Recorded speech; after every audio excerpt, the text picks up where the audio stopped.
know y'all think I just wake up mad every day, and the last few days I really have, but dadgum, I was watching some of those protests, so-called protests last night, riots, whatever, and I was thinking, you know, our tax dollars are paying the ICE agents, which we should, they're enforcing our dadgum laws, but we're also paying the protesters. They're getting about $17 an hour, and it goes to an NGO, and the way the NGOs work is they start some organization, has some flowery name, you know, Save the Universe or what have you, and then a billionaire, and we all know who they are, they put $1 million in one of these funds, and then an unelected bureaucrat in Washington, D.C.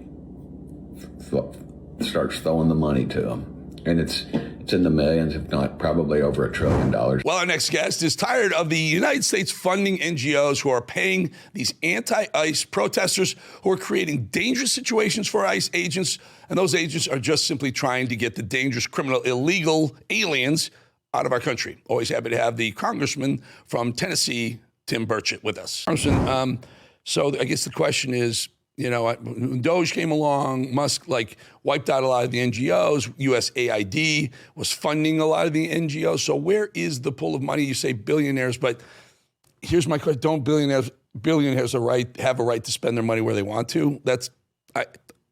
We'll take that next step. But I think that's the initial question most people would have. Absolutely, they can do whatever they want to. I'm a libertarian when it comes to that. Spend your dadgum money on what you want to do. You can buy, you know, fast motorcycles or whatever. I don't care. But the reality is that they're gaming the system. When they put that money in there, it creates the false pretense that it is a legitimate organization. And there's very little oversight of that. I think these things were started under George W. Bush, and they probably had a good reasoning for doing most of them. But as always happens in Washington, good people with good intentions, and they trust people. It's kind of like George W. Bush trusting Teddy Kennedy on the education plan.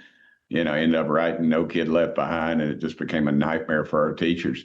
So we've got to watch this stuff, and we're not watching it.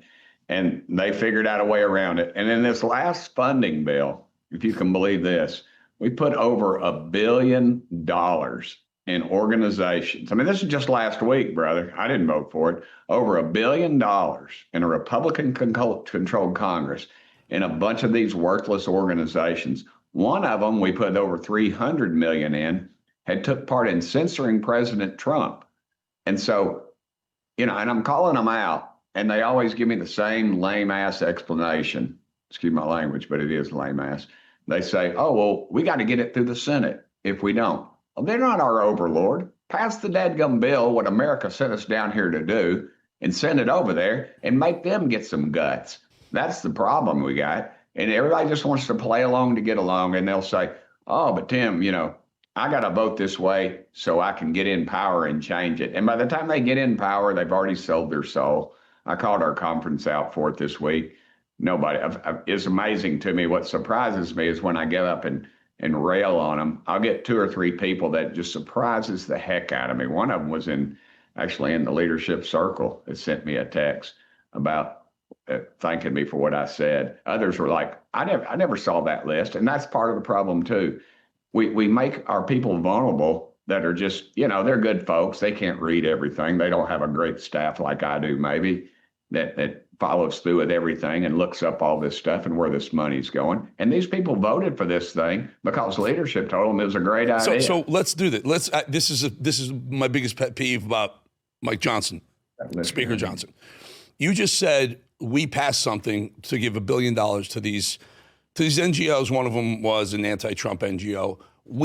You have well, wait a minute. They put money in in hundreds of different NGOs. Right. So it's just spread out everywhere. Regardless of that, sir, I'm saying you have the House and the Senate and the White House. You're saying not you because you didn't vote for it, but there are Republicans that had to vote for it. Yeah. And what's happened is, I think, down deep, you know, I'm not going to name specifics. I have my suspects. You've got some people in those circles that would see themselves in leadership or moving up or possibly even speaker. And And they see the only way they're going to do that is take out Mike Johnson. So let me get this straight. Is this 3D chess going on here? Because my first thought is, who are these people, rhinos, Republicans, that would do this? Number one, why would they jump sides and vote to pass this funding bill with this in it? And then the second question is, Mike Johnson whips the vote. He knows where this is going to go. No, he doesn't. Mike Johnson does not whip the vote. Well, that's the problem. He doesn't. He does not whip the vote, and it's too big. He for knows him. The whip of the vote before he brings it, though. And the problem, I think, part of the problem he has is that he kept half of his predecessors' people because it's just too big to manage.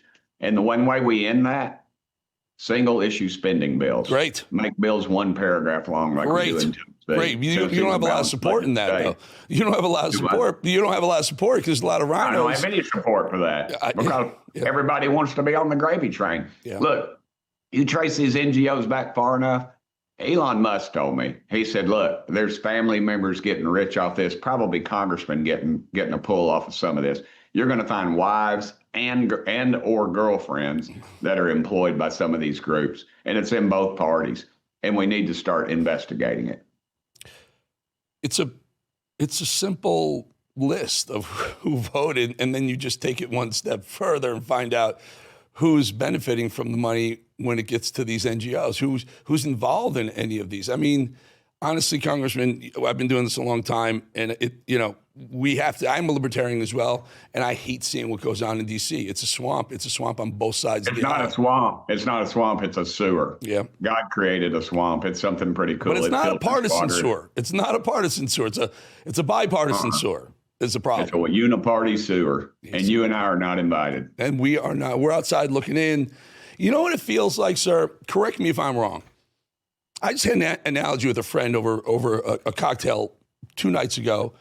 It feels like right now in D.C., it's one of those old game shows where they put you in those glass booths, they turn the air on, and all of a sudden a bunch of money's flying around. There's 10s, there's 100s, there's 5s, there's 20s, there's 1s, and you got 60 seconds to grab as much money as you can. Because when the switch goes off, it goes from Republican to Democrat, from Democrat to Republican, and you're thrown out. Hey, it doesn't matter. But you get more time inside the case grabbing your money when it's your side that's got the ball. Am I wrong? You're not wrong. And everybody get their cell phones up here in a second. I'm going to put it right up here. This is what the money was spent on. This is the things that Trump. Can you see that? I'll tell you what we will do. We will take a picture of that, and we will create that for a full screen and put it up on the screen. And make sure my beautiful face is in the background. That will make leadership really ticked off. Just drop it just a half an inch lower. There we go. All right, guys, screen grab that, and we're gonna make that and slot that in there. All right. So let me ask you this, sir. So how does Trump react when he hears groups like anti-Trump? I've tried calling the president.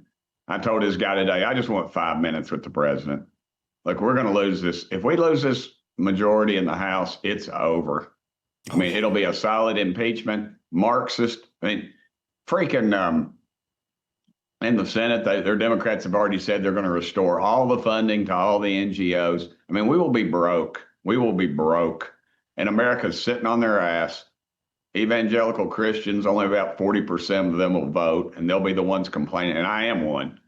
And so I'm angry about that. And these preachers won't preach the gospel. They won't tell people what's right and wrong. They won't tell people that, hey, dudes in dresses should not be in your dadgum daughter's bathroom. Things like that. Amen. I mean, just simple stuff. Amen. And, and we just give it to them, dude. They're not going to. Stalin said it. I think he said it. I'm giving him credit for it. He said, we're going to sell them the rope they hang themselves with. Yeah. And that's exactly what they're doing, dude. They're selling us a bill of goods, and we're buying it, and we're going to choke ourselves. For years, this bunch up here is too gutless to do anything about it. Congressman, for years I've said it's like a big old football game. We're in the stands. Congress and Senate are playing. Admin's playing. K Street's playing. It's our ball right now. We're just gonna do everything we need to do. But I'm gonna wink at you because it's gonna be your ball one day too, and I'm gonna sit back instead of holding each other accountable. And the media is nowhere to be found. Congressman, really good to have you. Glad you're in that seat. Really good to have you on the show as well. We'll talk again soon. Congressman Tim Burchett from the great state of Tennessee. Thank you. Great for our country, brother. Thank you. Yes, sir. Yes, sir. Thank you. All right, folks. We'll be back 2.5 minutes.